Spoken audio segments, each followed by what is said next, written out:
morning, everyone. Welcome to American Scousers Morning Coffee or Tea with American Scouser on a Wednesday morning, where I am back to being number one greatest dad.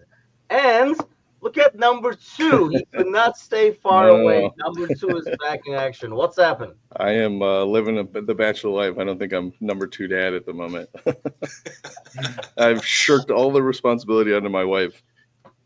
How was the bachelor life? Like, is it like I've always wondered that afterwards? Like, it has to be like a huge adjustment. Do you know like what to do with yourself? You're like, No, wait, it's just me.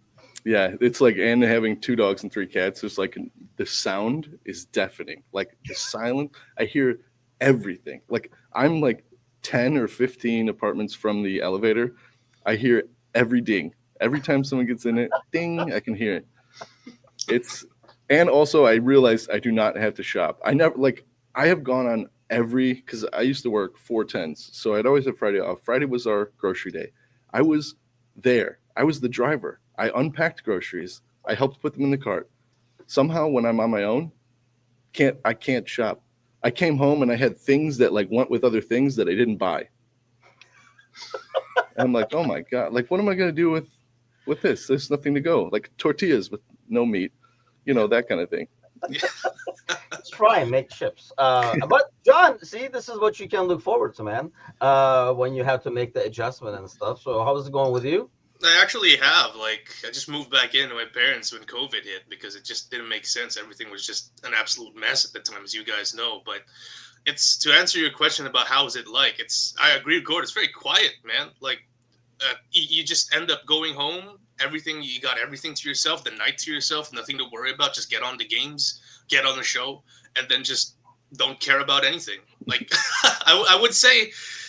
The isolationist lifestyle, it's fun when you get into it, but then you eventually start going like, okay, this is very it's very mundane because like as human beings, like we always need that social connection with people, right? So every day you come home by yourself, you always go like, hey, you start talking to yourself, and then you just Yep. have conversations with yourself. So it ends up being a little bit weird. So I honestly prefer because I get along with my parents anyway. Like I prefer having the company. So Yeah, I think like that's interesting. I never thought of yeah, that. Sound is like a yeah, huge adjustment. It has to be when you have, especially you guys have like a little Ace Ventura thing going over there at Gordo's house, where there's like animals running around everywhere, like dogs, cats, ducks.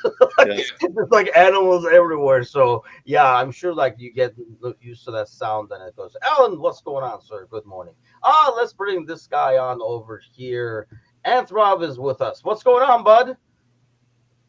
Hi, gents. How are we? Okay. We're good. We're good. We're enjoying listening to Gordo's back to single life overall. Well, I'll let you introduce yourself to the gang over here because I know you can, good chance to plug up the channel and all that kind of stuff too. So, Yeah. Well, first of all, thank you for letting me on. Anyone in the comments, smash the like button up always. We're all on the same, goal right here. You know, Liverpool's our love. And Gordo, John, nice to meet you. Nice to be on a show with you. nice to meet you, my And friend. yeah, man. Yeah, let's go. Looking forward to it. I just realized I put us on the wrong thing, by the way. Well, let me remove that over there in the background. Okay, obviously, we're going to have to talk a lot about the hottest topic of them all and the Trent contract ordeal and Real Madrid and all that kind of stuff. You guys probably, if you're a regular on the show, know where I'm going to stand on this for the most part. But that's why I'll leave the best for last.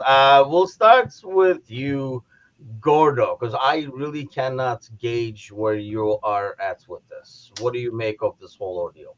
Yeah. It's from a fandom standpoint, it's a tough one to take, right? It's not something that we thought. This is the weirdest thing, right? Because we kind of all predicted it, but we didn't think it would happen, right? It was like always a possibility, but we're like, nah, he'll stay. He's one of our own. And but from a human standpoint, you could see why this makes sense. I mean, I I guess I understand the issue with leaving us. Like if he did actually want to go in 2024, I guess I do understand the anger behind like, well, let us go for a fee, so we're not selling you for free instead of like waiting until your contract goes up, and now we get nothing for you. I understand the hurt behind that, but from a standpoint of like a player, what else could he have done? What else could he have given this club? He's only 26 years old. Like he's on the precipice of winning his second Premier League. He's been to 3 Champions League finals. He's won trophy after trophy for it. Arguably one of the greatest stretches of Liverpool's history since late 70s, early 80s. And I think as a human, he's allowed to go and do something else. Now, the money thing definitely hurts, though. Yeah, see, I knew we were not going to be agreeing on this. John, where are you at with this whole ordeal? I know it's not like your boy Gravenberg leaving, but it still has to be a. Like it's it's tough to take because listen, I grew up. Obviously, Steven Gerrard was the inspiration. Jamie Carragher as well to an extent.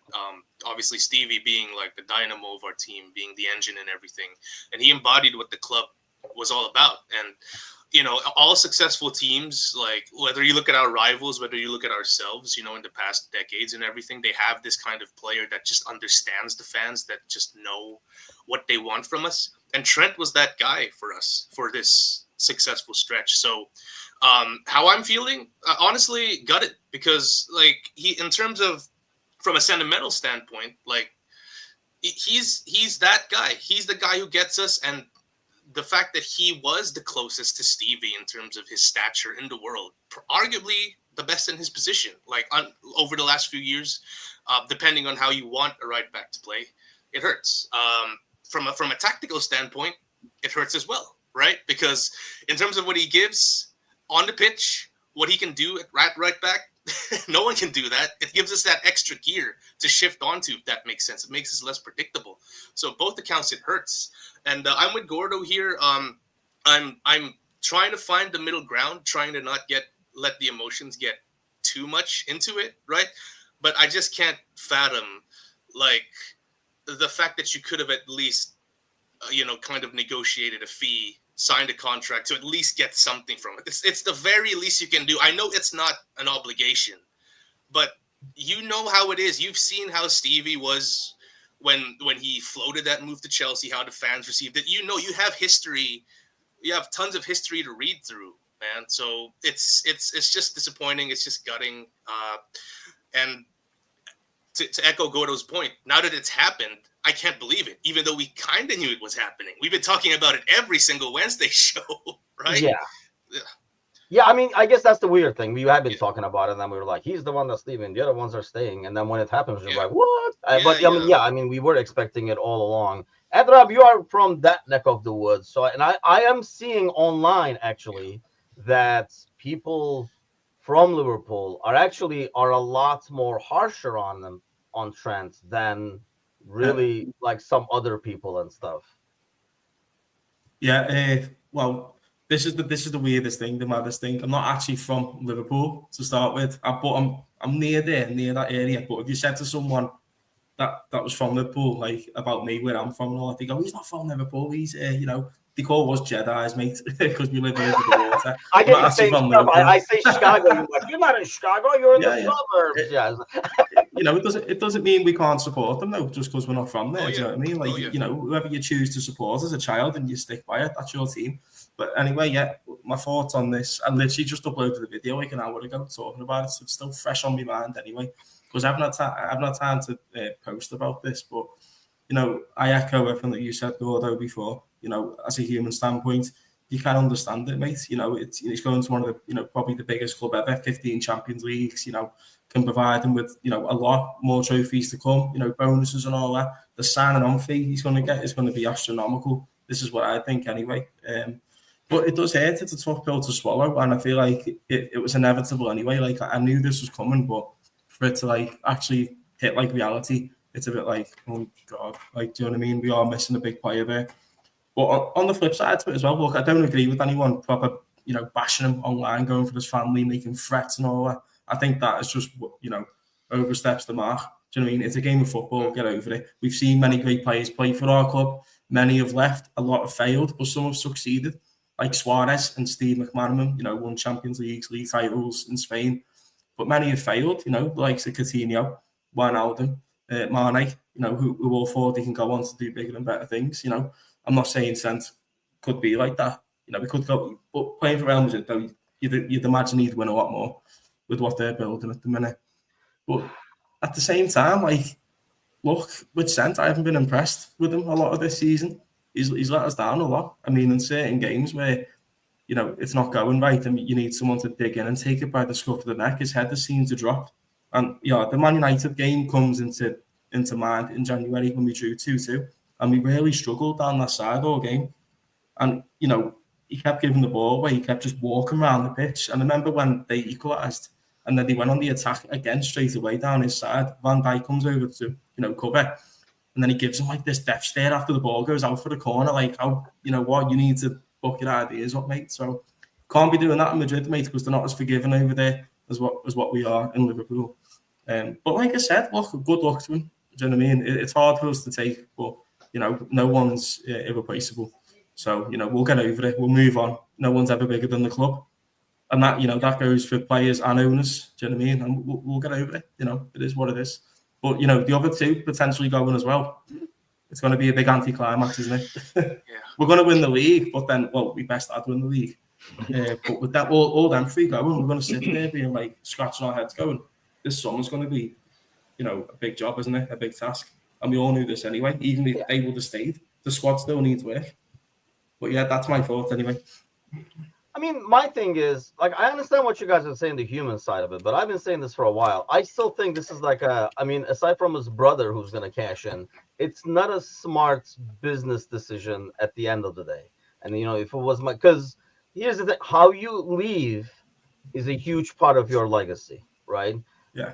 Right now in the games, I mean, look at the games right now, right? If Stevie G is in the stands, if Dalglish is in the stands, he's on camera.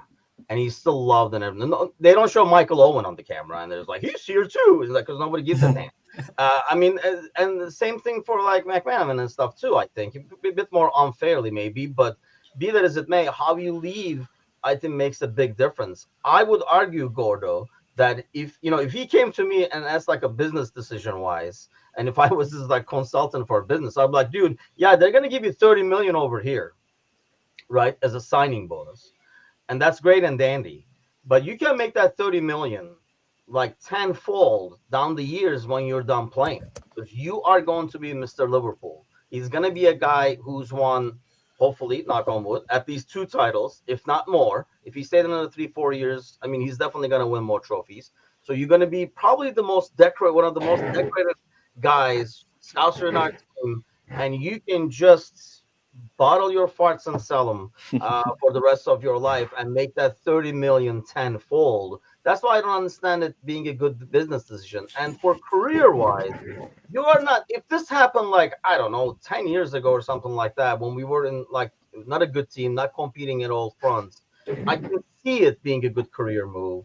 Right now, it really is not. And you're going somewhere where you're just going to be a right back. You are not going to be Trent. They have Vinicius, Mbappe. There are so many other guys that are going to be always above you and are always going to get the credits. And he's going to get hammered for his defensive woes that, people blindly defend over here. Well, that's the system. That's not the system where you just let your guy go over and over and over again. I mean, that's why, Gordo, I feel it's not a good business decision in the long run.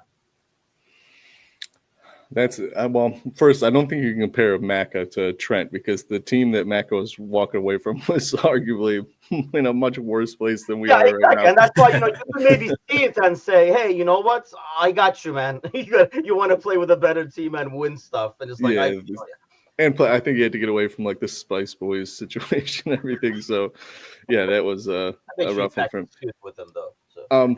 But no, I think your argument hangs on a lot of maybes, because maybe Trent does fit their system better. Maybe Trent becomes a better defender with those players around him. Who knows? That's also a possibility. It's not like he's going to go over there and it's a guaranteed flop.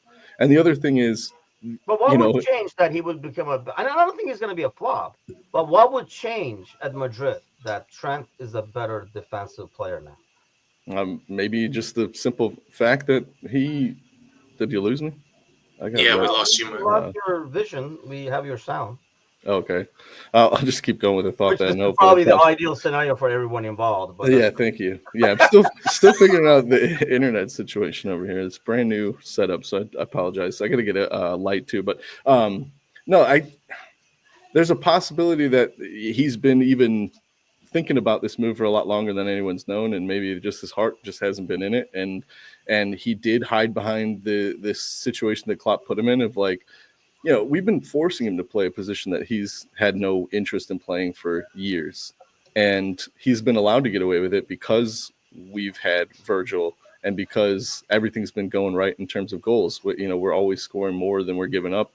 And those kind of small things can get away from it. And maybe on the defensive end, he just doesn't, it wasn't enough heart in it. And now that he's going somewhere that maybe he wants to go, and, he's obviously good friends with Jude Bellingham, maybe puts a little bit more effort or realizes maybe the first time he does get lambasted that like, oh, stuff's different over here. I'm not going to be able to get rid of this. And he puts everything down and goes straight through and becomes a good player. But the other thing too is like making hand over fist. I mean, I would hope that Liverpool never gets in the same position as United, but look at United with what's happening right now. They're cutting all the fees and everything for ex-players, and like all the benefits that the ex-players and the ambassadors are getting are going down the drain. And that's I would never compare ourselves to United, and I would really hope that we don't get in that position. But him making hand over fist after he leaves is also not a guarantee. So like you got to take your money where it is. And Sir Z in the comments, honestly, he said it the best, I think, is like, there's no loyalty in this game anymore. I think like we're still trying to hang on to these old sentiments of like, you got to be loyal and you got to hang on. That's so dead. The clubs will drop you as soon as they want to. We've sold so many players that didn't want to go because it was the right business move. So just because he's Scouse and just because he is one of the best right backs of the last 5-6 years doesn't mean that he's wouldn't also be dropped if his performances were going. And maybe we were looking to sell him anyways. And he decided, we don't know so much. They like to do their stuff in secret in the back room. Maybe there was conversations happening. They were going to let him go, and those broke down. He's like, you know what? Fine. I'm not going to come back. Yeah, see, honestly, that the loyalty thing I definitely agree to, because I mean, leave alone right now, AnthRob knows too. Social media and like with these WhatsApp chats and stuff. John, I've seen you've seen them. Like people spent the international break selling half the team that is winning the title and stuff like that. So there is no loyalty from fans. Act like there is loyalty, but they're not loyal because they're already looking to move on from you as we're winning 9 weeks to go and everybody's selling everybody. But I think to me, that's even more aggravating, John, that he's going to be like, he's going to care more and play better defensively now. That would aggravate me even more because if you were into it, then fuck off. And I don't buy this. I know what Gordo is saying, like but he's gone there as a right back. He's played as a right back. We made him famous as a right back. So this whole, he was taking so much sacrifice playing right back for us. He's not going to play midfield. He's not good enough to play midfield. Definitely not for Real Madrid with the midfield options that they have over there. So I just don't buy. I feel like it's a lot of excuses for him for like, I've been harping on his defensive stuff for like years now, but it's like it was half the time lack of effort. And if he was planning this since like January to 2024, and now his heart was not in it, then fuck off. Let Bradley play. If your heart is not in it, why? Like your heart is in it when we're winning and you're like part of the trophies and stuff like that. I think that's more aggravating to me. That he's gonna really try defensively now. Why the fuck weren't you trying before? Yeah, that's a logical perspective of trying to approach it. And I feel like, and I think it was either Anth or Gordo kind of touched on this, the very first game where he puts in a subpar performance. We've seen absolute world-class players come into Madrid and don't kind of get into the rhythm for the first 2 months, and they're already being called a flop and the trash player and all that. So I dare him. I dare him to put the effort that he's been putting over the last few months. And yeah, he's one of the players that's, if you were going to give me like a list of most disappointing players right now, he's probably in the top 3 of the club right now in terms of, obviously he's injured right now, so that doesn't really count. But there were some games, AnthRob mentioned it, United at home. I remember Arsenal away as well. Kind of him strolling around, just giving away the ball in the midfield and letting them hit us on the counter. Like, and those were games against title rivals, mine. Like, those are games where you need him to step up. It's and I remember like getting lambasted for giving him a 3 out of 10 for the Arsenal game because he is one of our big game players.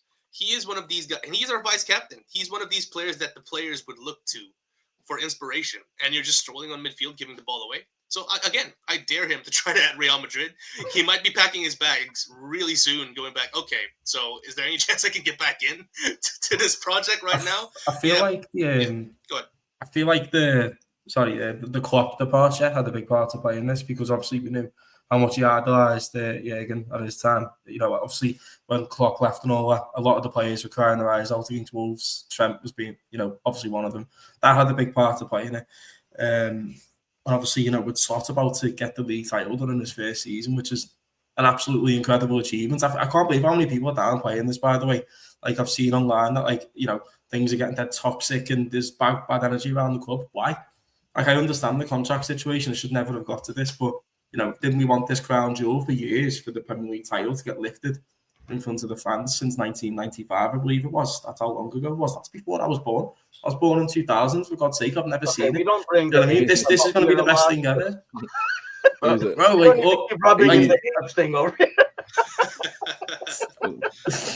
I don't rate some of these players in the team, but for them to get, to contribute towards us getting a 20th title, they'll always have that, that hero status towards them in my eyes. Even though I don't rate some of them, but they've all contributed. Do you know what I mean? Over the course of the season, whether they've been hot and cold or whatever. Obviously Trent, well done to him. He's going to have 2 Premier League winners' medals to his name when he leaves. A Champions League also, Super Cup, an FA Cup, 2 Carabaos. Could have been 3 the other Sunday, but you know how we played that game. But yeah, I just, it is disappointing with him going. But like I said, good luck to him. But they're not as forgiving in Madrid, I don't think, as what we are, especially because he's local as well from around Liverpool. So that's just what I feel. That's the thing. I think he's always gotten. I mean, because I can understand a player being so good in certain things, like his passing and stuff like that, and you can kind of give up on. I mean, that was the whole number 10 position for years, right? Because they can create and they can pass. So if you can't defend and run, that's fine, man. Just go out there and do your thing. I mean, we did, but that's not a thing in football anymore for the most part. So I can understand that part of it, Gordo. But I feel like, him going over there, I think the one thing that I read a lot is he's won everything that he can in Liverpool. I mean, I understand he can win La Liga at Liverpool, but isn't it more about I feel like you're ruining a legacy as opposed to yes, you might be gaining more medals, but it's almost we can go over there and sit on Arda Güler, which I'm going to come back to because I think it's to me it's like a huge parallel and how he's being treated now back in Turkey compared to how I think Trent is going to be treated moving forward is night and day because of how he went for Liverpool, but I mean Real Madrid, but I mean, Arda Güler is racking up trophies too, but he's not really playing. I mean, he's there, so he's does it really? Wouldn't that be more valuable to win 5 trophies at Liverpool compared to 12 in Real Madrid? For us, yeah, for us. You don't think it is for him though? Well, why would he leave then? If it was, why is he leaving? It's money. Yeah, right, but then that means it's not. It does right, but that means it's to him. It doesn't mean as much. To us, it does. But you have to also understand too that, from our point of view, I'm not going to call us ultras or anything like that, but bleeding for the club. I want everyone that puts on that shirt to give 1,000% every time they touch the pitch. I want them to give 1,000% in trainings. I want them to stay here for the rest, want to stay here for the rest of their life. And I want every other player in the world that we have a target on to also want to come here, but that's not the case. And that's okay. But yes, to answer your initial question, his legacy is going to be tainted. It's has already separated the fan base, and you cannot have you can't be a legend in the club, I feel, if you are this as divisive as this move is going to be. And we're going to look back at some really great times, and he is going to be, when they go back in 2045 and they go, the 15 best players to ever play for Liverpool, and he's number 15 or whatever. I think everyone would be like, yeah, right. But like, we're not going to build a statue for him. And I think the game is changing, unfortunately, and it does suck. Obviously, like having AnthRob, where exactly are you from? Formby, or are you up further north? The Whittle, so it's over the water from Oh, Liverpool. God. Okay, right. Yeah. So like my dad was born in Liverpool, but he grew up in Southport. So like growing up, even from a young age, of like having this drilled into me, I think gone are the glory years of players. I mean, there was this Celtic team my dad always talks about, that 13 players played the entire season, ever touched the pitch for Celtic. I think it was like, I want to say like 68, 69. And all of them, apart from one, were born within like a 25-mile radius of the stadium. It's just like it's not something that's ever going to happen again. And these players are moving for money, and we're just going to have to eat it. But yeah, he's not going to be a club legend unanimously like Stevie G. I think, John, at the end of the day, like, we can understand, and I agree with Gordo. Like, it might mean more to us. Maybe he's like, I don't care. Like, I already did, like, job done. I want to go somewhere else and like do more stuff over there. I can understand, I guess, maybe partially. Like I say, it still doesn't make sense, but probably hard for us to connect, like Gordo says, because we're fans. But John, I think if he executed this a lot better, where he came out and said it for one, and then did a transfer thing, I'm taking care of the club at the same time, whether it's 20 million, 30 million, even if it was for show, not his value or whatever. I think people would be a lot more okay with it. So him leaving on a free is definitely not like his fault. He has every right to. He doesn't like, I don't agree that he owes the club and all that kind of stuff. But I think even on his part, as a long-term decision making, it would have been smarter to exit in a good way, so that you are welcome back, and my whole, the jarring of fart scenario is still intact, and that business avenue is still there down the road. Yeah, and that's I don't know how many jars of farts you bought in the past, Imogen. I got a collection. You can't see it behind the green screen. There's like 20 jars. Yeah, that was my whole argument to start with. It's like, again, I have no problem with him leaving. Like, if he feels like it's the next logical step, then go ahead. It's just, you know how it is here. You know how the financial structure is. You know how the wage structure is, and this is a club that doesn't really buy without the necessary funds, and it's impossible for him to not think about, I'm a 100 million player, right? If I'm going to be sold at a certain point, whether last year or 2 years prior, and I couldn't at least get 30, 45 for my club for them to move on with life without me, right? That's the thing that I can't reconcile. And obviously, might be naive of me. Like, I'm in the age bracket. I'm in the same age bracket as Anth, so I still have that starry-eyed kind of like naive kind of thinking here. So it's what I can't get over. It's maybe seeing him.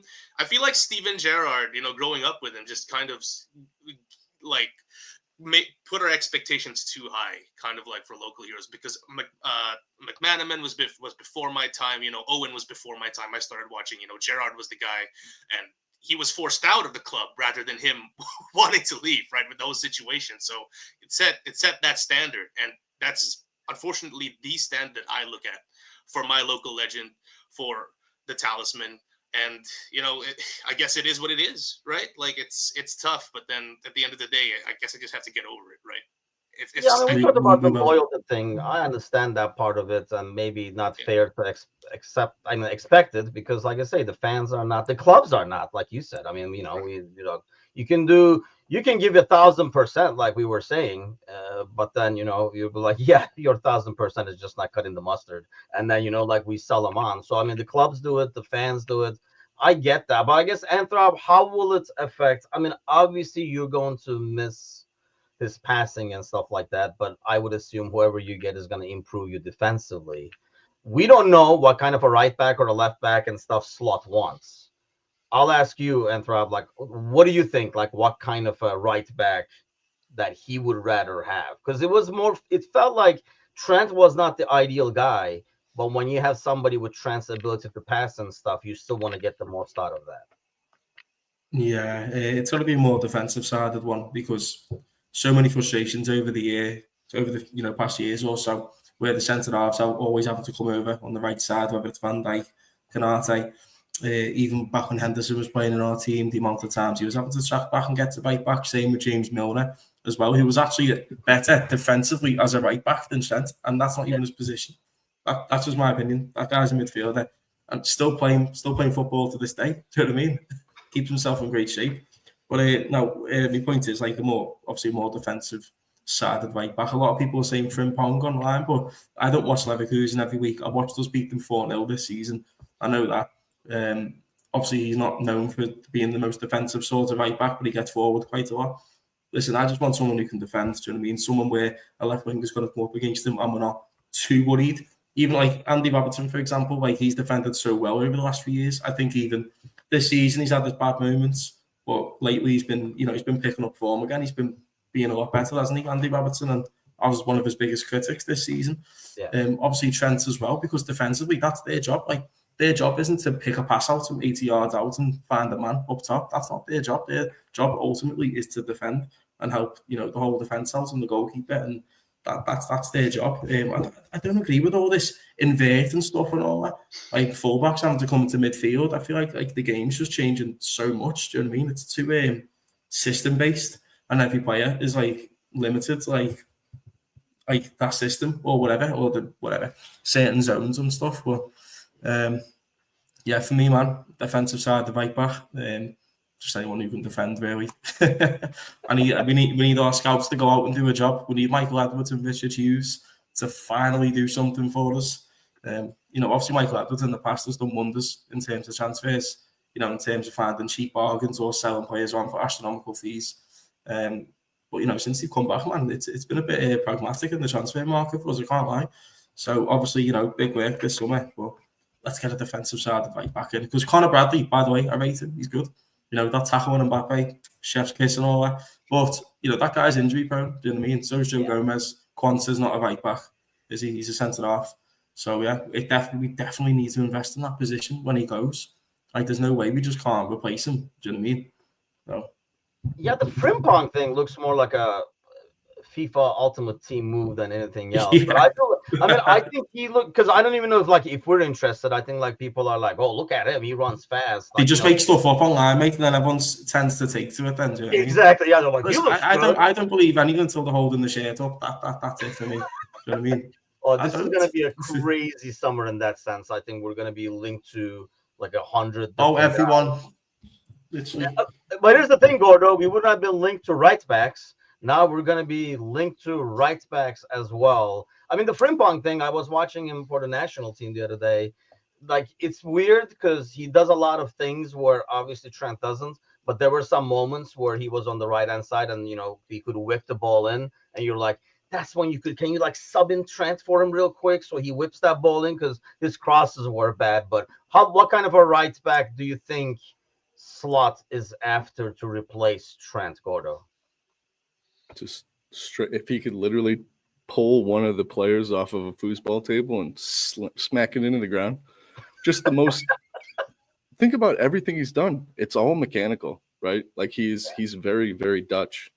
He needs a right back. That's all he needs. This Trent stuff is great. It's been a flair, but I don't see this being a team that needs or wants flair anymore.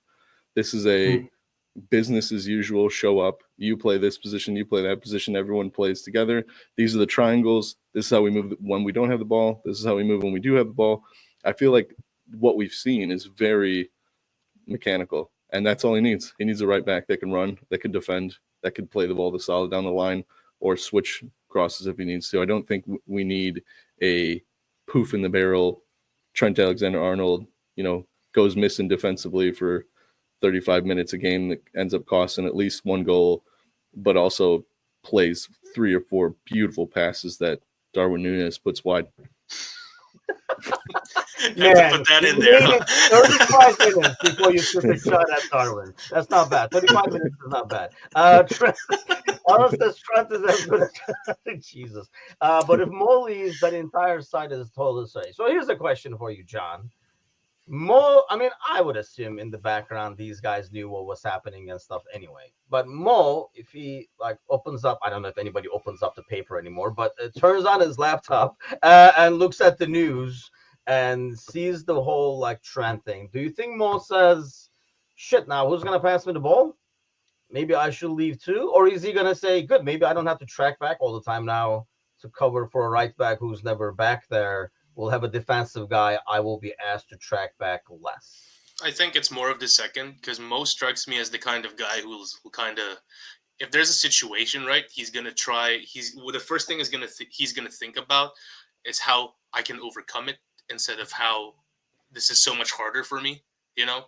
And to be fair, this year, whether he's played with Kwanzaa, whether he's played with Bradley, and any of the options, outside of Trent, he still performed.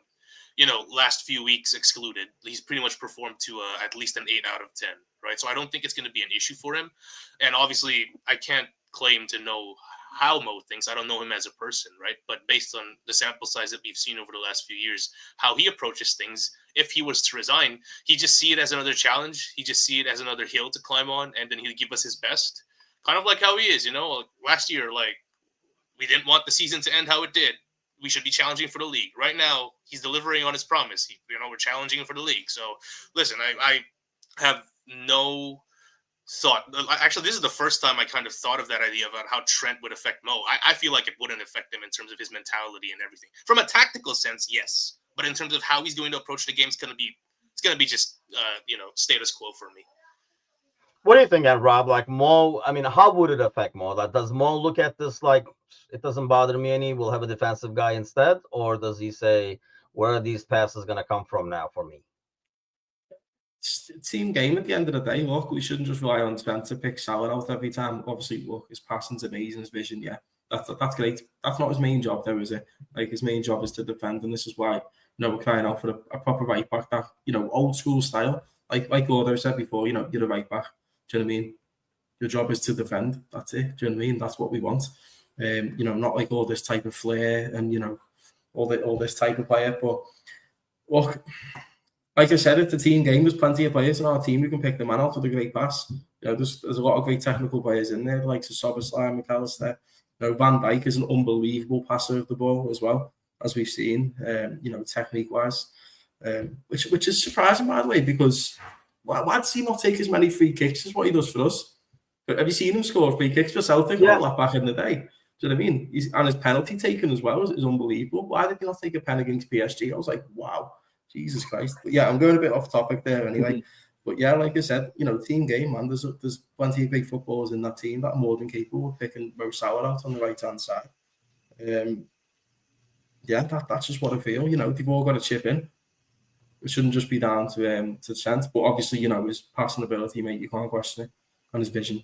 It's unbelievable. Yeah, I mean, I agree. I don't think, you will miss that passes in between the lines, Gordo, so you will need, but I felt like, when McAllister wasn't there, that's when, if Slot doesn't like one thing about Trent probably is the fact that sometimes, we get that wonder pass, and that's what we remember, but it was 4 intercepted passes before that somehow we gave the ball away, it gets forgotten. But Gordo, like him leaving, how does it, do you think, if at all, impact decision making by the other two?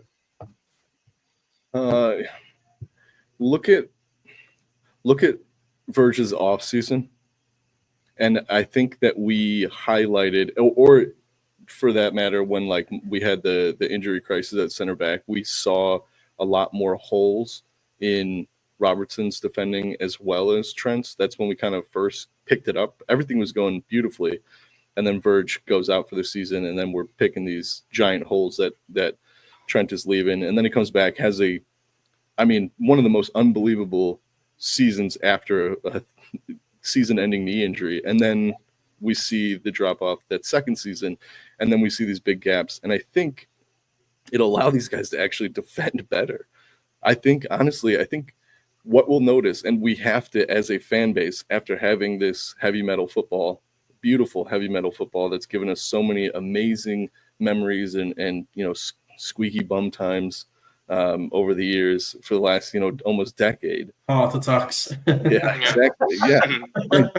My dad still to this day blames one of the seasons on his triple bypass. So, like, yeah. But we have to come to the terms and grips as a fan base that we have a manager that is 100% okay with a 1-0 win, shutting up shop and leaving town with 3 points. And we've had some great passes. Like you said, we're going to miss those passes. I mean, the one that comes to mind from this season is that was at West Ham where the ball just, I don't even know. The physics don't even make sense. It was just like rolling down somehow. It wrapped around a player. Remember the Newcastle one last season? The Newcastle one last season, Yes. when the ball nearly went out for a corner and he literally hit the ball and it nearly went into the goal in the far corner. Yeah. Do you remember that one? When Yeah. I know we got it on from the weirdest angle ever. Like, no one's ever scored from there, I don't think. And he just hits it on the half volley and the ball nearly flies in the far corner. Oh my God, mate. Unbelievable. Yeah. We're definitely going to miss those.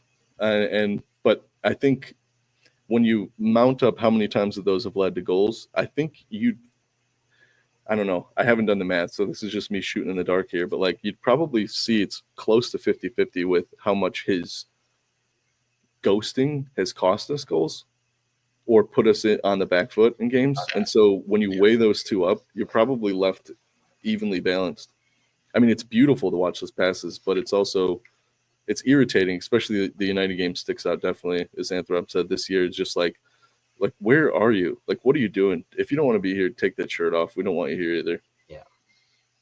And I think that's what will probably affect, because now, especially, I think all those games would be forgotten if he extends and he stays and stuff like that. Now that, he's leaving and the word is coming out, this started back in January, obviously it's natural for us to kind of go back and be like, oh, so that's why you did that game. That's why you did that game. It's a lot easier to kind of like point to those games and they're like, oh, you were just like winging it then. No, I see how you are and stuff. And I think those are things that really like hurt the legacy overall. I mean, John, at the end of the day, yeah, the 50-50 thing, that's a good, interesting ratio, actually. Like, I don't even know, but I know, like AnthRob was saying earlier, John, that remember Simon Mignolet when he was in goal? I swear every corner, and I love the dude. He was a great teammate and stuff too. Love the dude, like as a dude.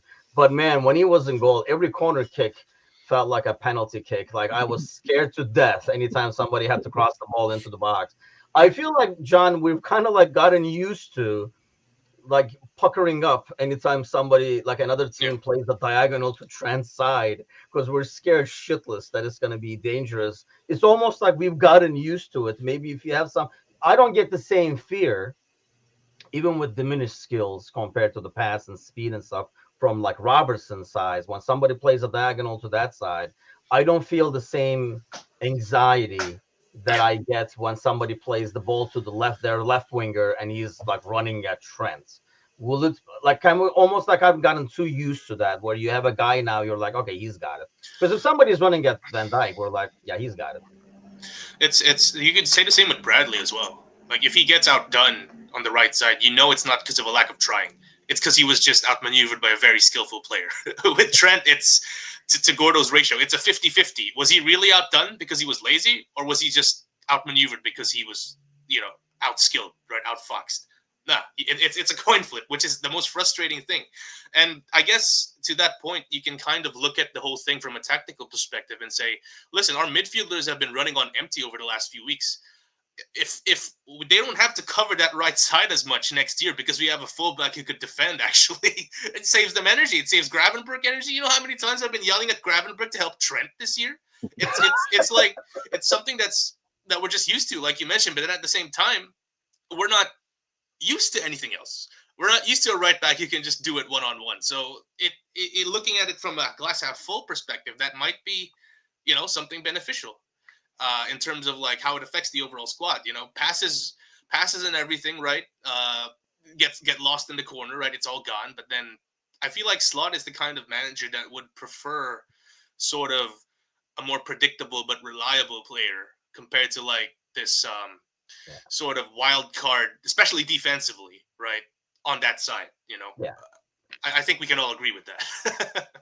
I mean, AnthRob, where would you put that ratio? Man, you threw that out there, Gordo. Now I'm like constantly thinking about it. Like the risk reward we have gotten from that right back side, because we have been burnt a lot too. What would you put that ratio is it 50-50 where we've been like hurt way too many times for not having the defensive work, but then he's whipped in so many assists and stuff like that over the years?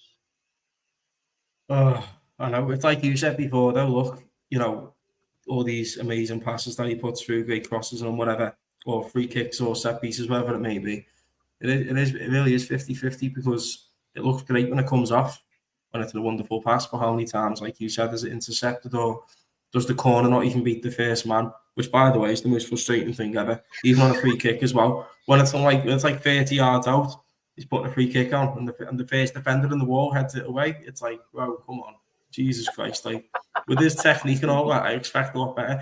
I feel like he's better. Like he's better from open play, providing an assist for someone in the box than what it is like where it's like standstill set piece type of thing.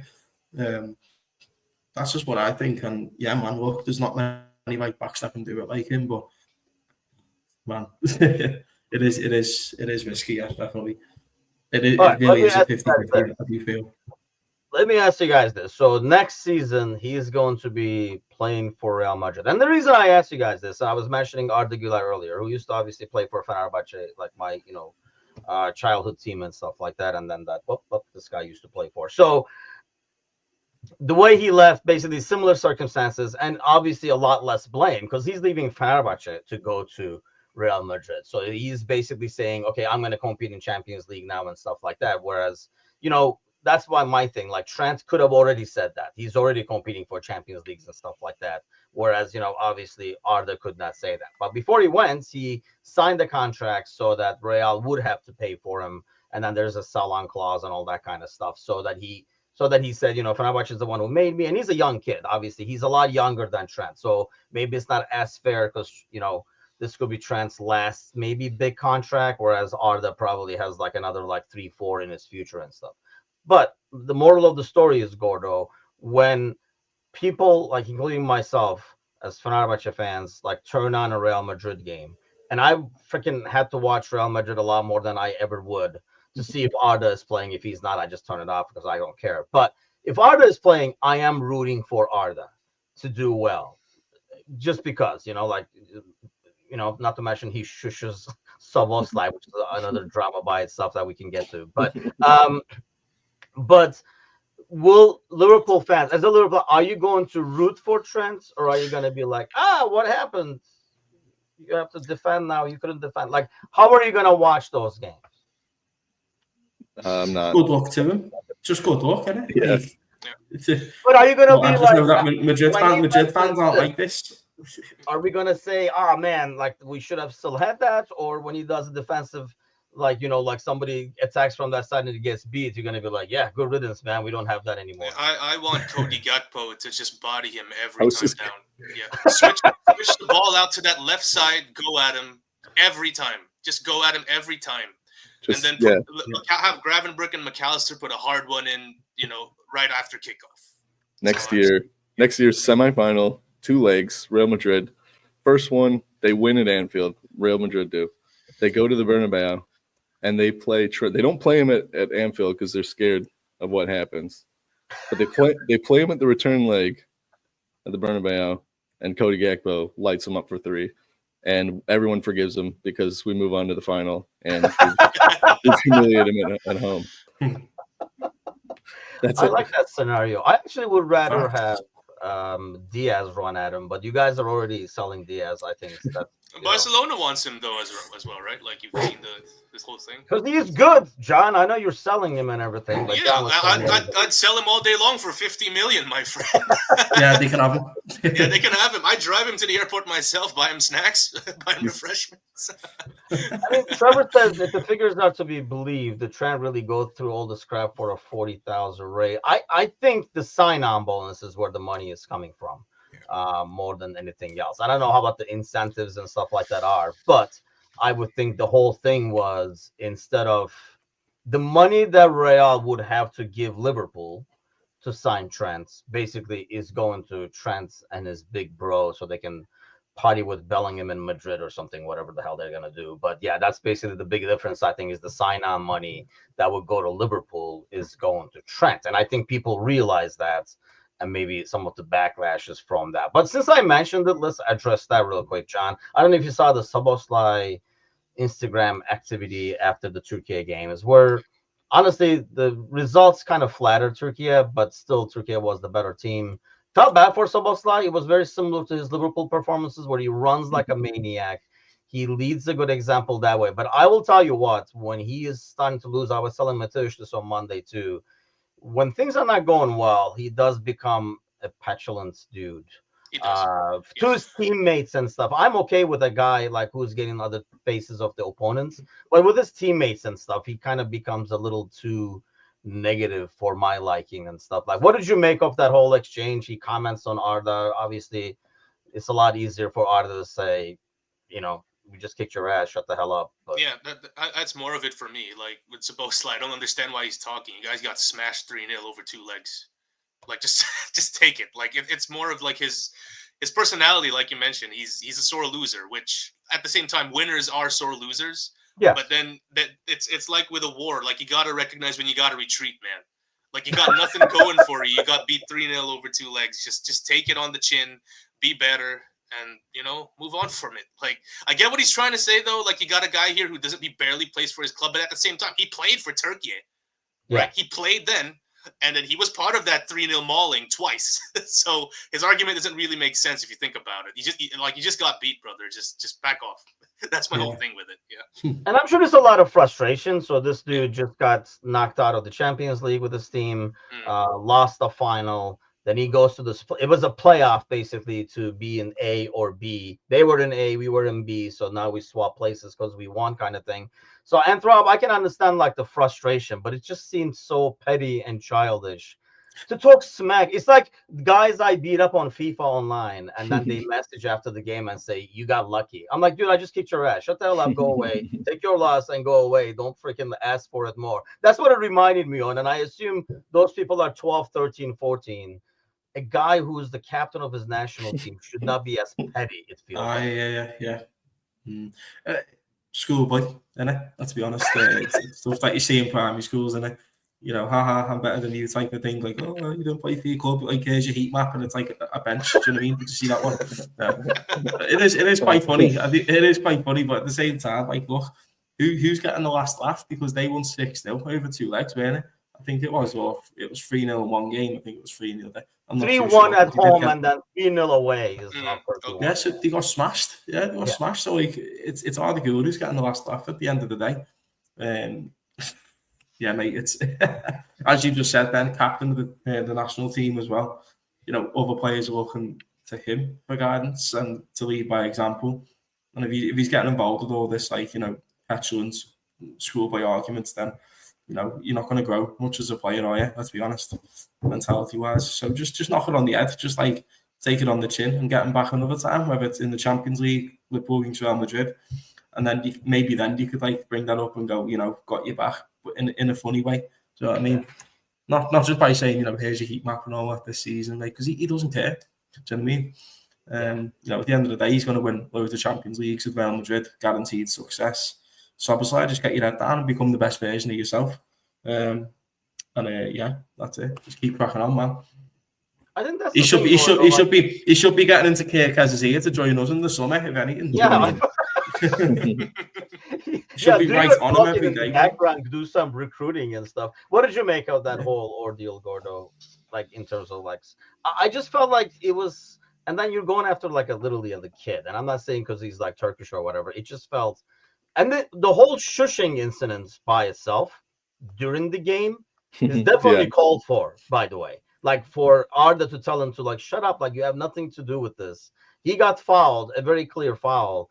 Basically, Szoboszlai runs over from like 20 yards out, comes over to say something to Arda about like him going down too easy or something like that. Arda felt the contact. He went down. It's the middle of the pitch. Not even like a big deal. It was a very clear foul. The guy gave it. They were just playing. Like he came 20 yards over to make a scene of it. So Arda told him to be quiet. And honestly, like I say, I'm not saying because it's Turkish. It was really called for. Like, what are you even arguing about? Just freaking focus on the game. I feel like as a captain, the captaincy part of it bugs me more than maybe Kerkez doing this in the social media. Yeah, definitely. It's that not the leadership qualities that you want to see, which is, maybe in part why he probably will never be a Liverpool captain. Um, but yeah, it's just frustration. I think the sore loser that we've kind of already pinned on him is definitely showing. Um, to me, though, the I don't know. I guess I see it differently. In the exchanges, he got Arda to respond, and I'm pretty sure his tweet was just like 1,088. I'm pretty sure that was it. I don't think there was any words around it, right? It was just the number. Yeah, he put the number, That's how which I many think minutes is he's even got. worse, actually, to be honest. Yeah. But he put the minutes. But then Arda responded, so he got him, right? That's how I feel. Yeah, but I respond to the guys that talk shit to me on FIFA, but it's more like dude, you lost. It's like, I think it looks more pathetic when somebody who lost tries to talk shit because you're not in a situation to talk shit. Yeah, the whole thing is like 1,088. Okay, but he played over those 2 legs when they beat your ass. Right. Well, which is his response. He's like, haven't we? We beat you 6-0. Like, what else do you want from me? Like, you want to like physically fight me? So yeah, it's not a good look, especially when it's done over social media. I mean, you're allowed to be a sore loser, like John said. These guys are in this position because they are ultra winners, and ultra winners cannot lose. Like, they have a very difficult time losing. And they've gotten to where, at these high levels, there's a lot at stake, especially being the captain of your country. But you do that stuff and that belly aching in the dressing room after the game or privately at home. You don't take it to social media. And that's, I think, where you draw the line. Because I'm sure there's a lot of guys that talk smack in the locker rooms about certain players or certain situations. And they probably go home and they have a couple beers with their friends and they talk about those situations. And that's where it should stay. Because when you do it in the public eye, it's just not a good look. So that brings me, as we wrap up over here, obviously with Trent leaving, there'll be a vice captain spot open. Well, hopefully the captain spot won't be open because we will sign Van Dijk. But who is your next vice captain? For the records, I was never big on Trent doing that job because I would not really want Trent. I don't think he has the qualities to be a captain that you see like some stuff out of Van Dijk, who even took Van Dijk time to, I feel like, to grow into that after Henderson left. It took him time, and maybe like the change of manager and the role and stuff. I feel like he's a very solid captain now. I never felt confident that Trent would get there. But John, who is your vice captain now, hoping Van Dijk stays as the captain? Hoping he stays as well, Salah, for me. Really? Okay. Yeah. I just like his mentality. Like, even after the many losses that we've faced over the last 5 years or so, we've lost the league by 1 point, lost the Champions League by 1 solitary goal with their first shot on target. He just keeps going. He just stays hungry. And if I was a player, right, in the same team as him, I'd want that inspiration. I'd want someone who just keeps going regardless of whether or not we're struggling or not. And it reflects on the pitch as well. He's just arguably one of our best players ever. So I think it's perfect. He captains his nation as well. So he's got, I feel like, in terms of like the qualities that he shows on the pitch, it's Mo Salah for me. And he'd be playing majority of the games too, still, assuming you resign him. So that's a big part. I would go Robertson, but then at the same time, I would go Robertson as well for like my honorable mention. But then at the same time, if we're getting like Kirkez or a left back, I feel like he'll slowly be phased out, a la James Milner. So we won't be seeing him too much on the pitch. So purely from that standpoint and the qualities that I mentioned, it's got to be Mo for me. Yeah, that's fair. I think 2 years ago or whatever, I would have said Robo. I think right now it seems. AnthRob, who is your vice? I agree, John. I'd say Salah has to be up there. Alisson, I'd say as well, worthy contender. But how long is he staying in the team for with Mohamed guy arriving? Look, I want Alisson to stay in the team for many years to come because goalkeepers, they don't slow down till like late 30s if they're really world class. Alisson is. Obviously, the injuries have been an issue, but he's been okay for a while now. I love Alisson, man. I can't describe how much of a great player he's been for us. I wasn't keen at first, by the way, because we signed him from Roma, the same Roma team that we stopped 5 past in the first leg. And I was like, are we really getting this guy in? But then, man, I swear down, like, even as a leader, the way Klopp spoke about him, how he's dealt with it, he's had a bad personal life as well over the last few years, obviously with his his father and all that, rest in peace and all that. And he's just an amazing guy to have around as well. And he's a real leader, in my opinion. And he's kept us in a lot of big games. Like when I look at leaders like Jordan Henderson as well, how great was he as a captain? Like his leadership was unquestionable. I mean, obviously as a footballer, I did question him sometimes. He was quite average. But as a leader, man, he, seriously, like in those big games, he was getting us through it all the time. Obviously with other players with their quality, but the leadership was there. So Alisson has got them qualities, but obviously he's not, you know, he's a goalkeeper.